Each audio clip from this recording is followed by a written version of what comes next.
All right, well, for starters, what drove you to run for supervisor? Well, I believe that the current supervisor board is not meeting the needs of the people of Pima County. So fundamentally, I think they failed in meeting the needs of the people of Pima County. What needs are unmet?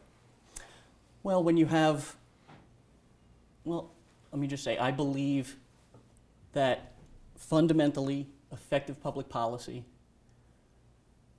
should enhance families, enhance community, and promote a high standard of living for everyone, not just the politically connected. And the current supervisor board is failing in that regard. When you have an administrator like Chuck Huckleberry, who's the second highest paid administrator nationwide, he makes over $300,000 a year, and 20% of working families now in Pima County fall below the federal poverty line. I think that just those statistics alone indicate that they failed the people of Pima County. What sort of things could you do and would you do to try to remedy that? So I've advanced kind of a forward-looking agenda. First off, we've signed on to Prop 206, which is the $12 minimum wage. That's the statewide initiative. But I also have advocated a $15 minimum wage at the county level. The supervisor board has yet to even discuss it as a possibility. They have the capability of enacting that. So that would be where I'd begin. I'd also like to get rid of the regressive taxation model that we're currently using in the county and restructure the way that our taxes are actually levied.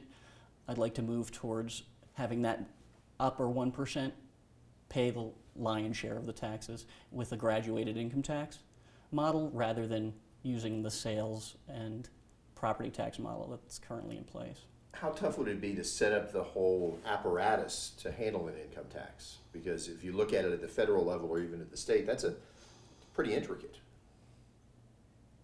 Well, that's something I'd have to look into, but we handle the property taxes and we handle that fairly effectively. The state's already handling their income tax, so it would require some partnership and coordination with the state, I believe, but that would be the model that I think would best serve the people of Pima County. Now, in the short term, I'd also like to offer free community college education to our students who are saddled with some excessive student loan debt. That would go a long way to helping those working families pull themselves up. And then in order to pay for that, I think it's just really, we have the money. It's just a matter of having the leadership to prioritize those initiatives versus some of the other initiatives that the board has prioritized. I was about to ask, how would you cover the cost of those things? How would you? Well, so let's just look at the low-hanging fruit a little bit. Let's take the worldview issue, where they funded this corporation to the tune of $15 million.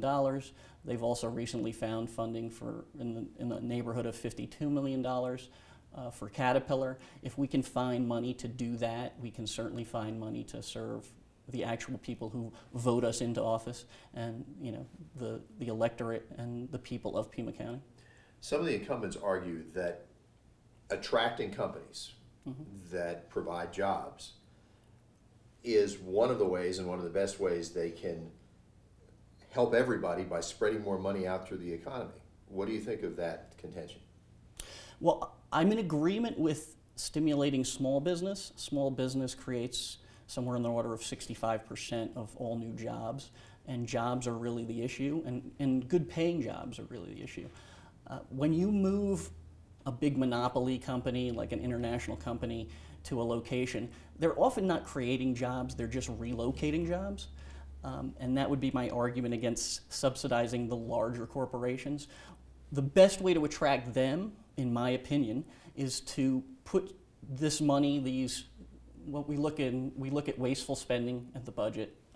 We study the budget and we say, okay, we're going to allocate these resources to infrastructure improvement, like improving our roads, offering free education to our students, our college students that are higher educated, the students that have the skills that these companies are looking for, and then offer alternative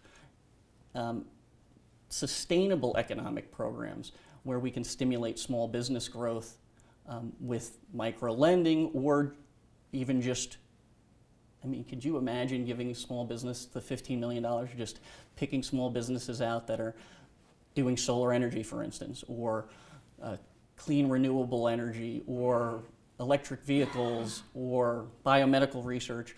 All of that we could do, and that would be a better spend for our money. That would be some sort of grant or loan? Or?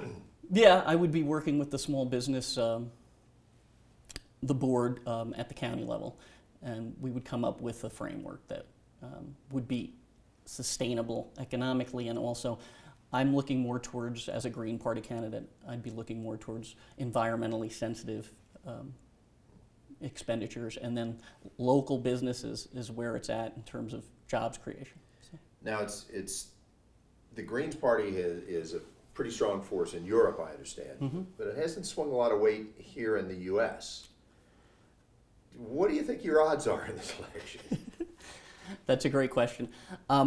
There's no Democrat running. I'm the only progressive on the ticket. I'm facing what I would call a status quo candidate, Steve Christie, who was a car salesman before moving into politics. And I really think that the public is tired of voting for elected officials who enrich themselves, enrich their families, enrich their friends, enrich their corporate donors, but then don't do anything to enhance the lives or enrich the lives of the people that actually put them in office. So I'm running as a public servant. I believe that my chances are as good as any other candidate out there. And like I said, we're in a two-way race here, so I'd ask my Democratic friends for their support. And your website says you do have some governmental experience. I do. Please Yes, describe it. I was an elected official in the state I grew up in New Jersey, in my hometown. I was a township committeeman and deputy mayor. Now, the budget there was only a $40 million budget versus the $1.2 billion budget of Pima County, but I do have experience working with all facets of the public and private sector. Similar to a city council here? It's exactly city council here, yes.